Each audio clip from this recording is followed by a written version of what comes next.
Assalamualaikum warahmatullahi wabarakatuh. Selamat pagi anak-anak kelas 2 yang soleh dan soleha. Bertemu lagi dengan Ibu Umi di pelajaran PAI dan BP. Sebelum kita mulai materi pembelajaran pada pagi hari ini, marilah bersama-sama membaca ayatul basmalah. Bismillahirrahmanirrahim. Nah, semoga di semester 2 ini kalian tambah semangat belajar ya, walaupun hari ini sampai sekarang ini kita masih belajar di rumah. Tetap semangat anak-anak soleh dan soleha. Nah, pada materi kali ini Ibu akan membahas tentang berani, yaitu tentang Nabi soleh, Nabi dan Rasul yaitu yang memiliki sifat dan sikap yang sangat pemberani, yaitu Nabi yang kelima setelah Nabi Hud, yaitu Nabi Soleh alaihi salam. Siapakah Nabi Soleh alaihi salam itu? Nabi Soleh alaihi salam adalah utusan Allah subhanahu wa ta'ala. Nabi Soleh mengajak umatnya untuk menyembah Allah subhanahu wa ta'ala. Nabi Soleh seorang yang berani, beliau memimpin dan menyelesaikan masalah umatnya dengan baik. Nah, kita baca pada halaman 5. Nah, pada pembelajaran kali ini kita akan menyimak tentang kisah keteladanan Nabi Soleh alaihissalam. Nah, untuk kelas 2 yang soleh dan soleha, perhatikan apa sajakah sikap berani Nabi Soleh alaihissalam. Ikuti cerita yang disampaikan Ibu Umi atau lewat buku ini. Oke, nomor 1, sikap berani Nabi Soleh alaihissalam. Kisah keteladanan Nabi Soleh alaihissalam. Nabi Soleh alaihissalam adalah seorang nabi yang pemberani dalam berdakwah.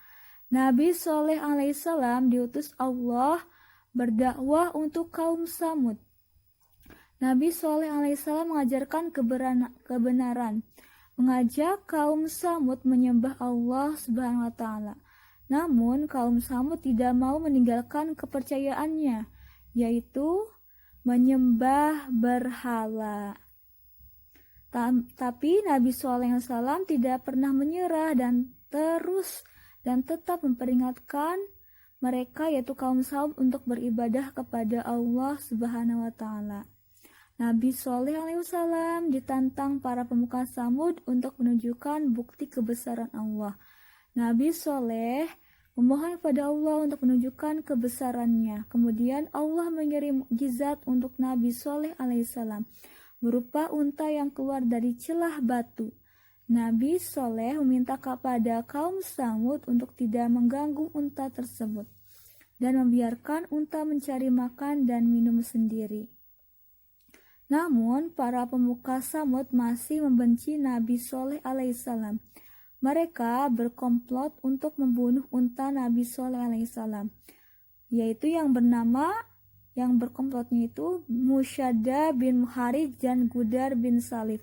Ini yang berhasil membunuh unta Nabi Soleh alaihissalam dibantu 7 orang laki-laki. Sehingga mendengar hal itu Nabi Soleh alaihissalam marah dan memperingatkan bahwa hanya dalam waktu 2 hari azab Allah akan segera datang. Yaitu akhirnya azab Allah datang pada kaum Samud, yaitu berupa batu besar berjatuhan dari langit sehingga menewaskan kaum Samud. Ya, itu adalah bukti bahwa kaum Samud tidak patuh terhadap perintah Allah dan juga Nabi Soleh alaihissalam. Dan maka karena itu kaum Samud diberikan azab, yaitu batu besar berjatuhan dari langit, dan semuanya pada tewas atau meninggal dunia.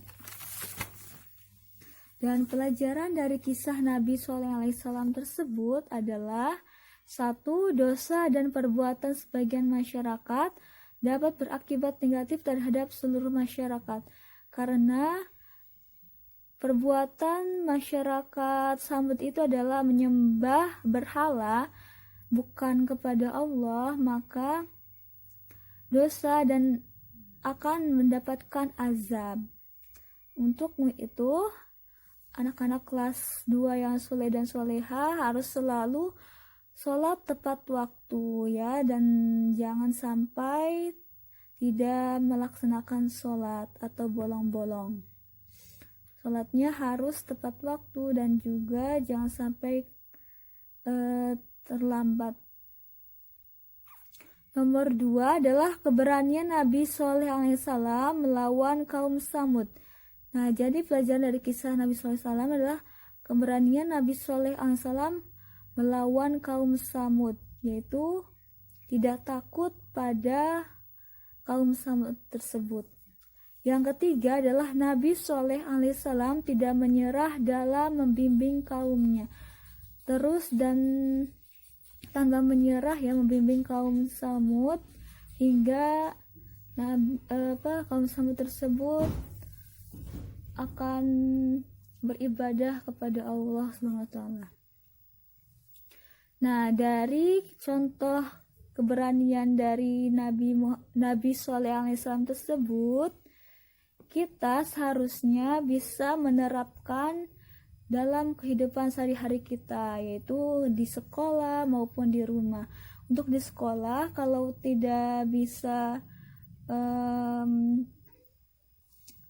dalam menuntut ilmu itu, kita harus berani bertanya. Untuk itu, di dalam penerapan kehidupan sehari-hari kita, anak kelas 2 harus selalu berani, yaitu kalau tidak tahu tentang sesuatu pengetahuan, kalian harus berani bertanya kepada guru ataupun orang tua apabila kalian tidak mengetahui jawabannya. Ya, karena kunci sukses seorang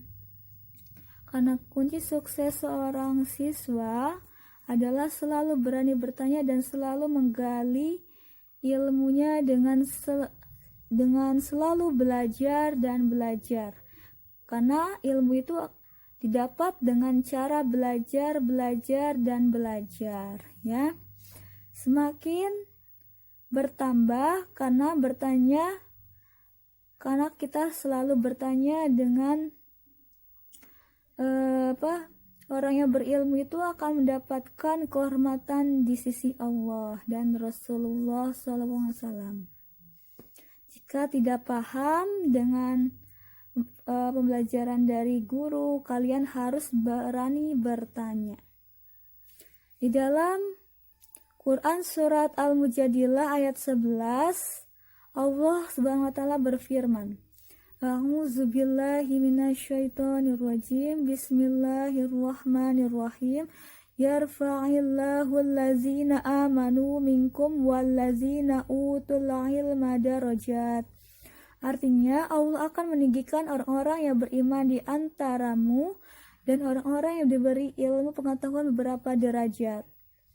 Nah, salah satu manfaat dari orang yang berilmu adalah akan diberi ilmu pengetahuan beberapa derajat dan akan ditinggikan derajatnya oleh Allah Subhanahu wa taala, yaitu selalu dihormati di sisi Allah dan Rasulullah SAW. Dan Rasulullah SAW bersabda, ya, bahwa menuntut ilmu itu wajib bagi muslimin dan muslimat, yaitu thalabul ilmi faridatun ala kulli muslimin wa muslimatin. Artinya mencari ilmu itu hukumnya wajib bagi muslimin dan muslimat. Hadis riwayat Ibnu Abdil Bar.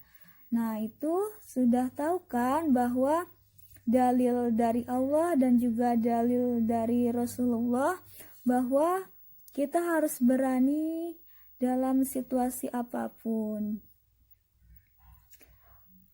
Bahkan di saat kita berada di sekolah maupun di luar sekolah, kita harus berani jujur, berani dalam kebenaran, dan berani dalam hal positif ya. Dan orang yang menuntut ilmu secara ikhlas dimudahkan Allah SWT masuk surga. Dalam menuntut ilmu hendaknya didasari atas niat mendekatkan diri kepada Allah SWT. Kedua, yang soleh dan solehah, ini adalah tugas kalian, yaitu mengerjakan PG pilihan ganda halaman 8 nomor 1 sampai dengan nomor 10. Dan untuk yang bagian B-nya dan C-nya Ibu sudah ada jawabannya, kalian tinggal menyalin saja ya. Menyalin jawaban dari Bu Umi ya. Dan tugas mandirinya ini kalian yang ini saja, yang bagian A nomor 1 sampai dengan nomor 10. B dan C kalian hanya menyalin jawaban dari Ibu Umi. Terima kasih ya atas waktunya untuk hari ini. Semoga kalian tetap semangat belajar dan selalu diberikan kesehatan oleh Allah SWT. Amin. Nah, hal positif hari ini adalah kalian harus berani dalam mengungkapkan kebenaran dan juga jujur dalam situasi apapun. Makasih. Kita akhiri dengan bacaan hamdalah. Alhamdulillahirabbil alamin. Wassalamualaikum warahmatullahi wabarakatuh.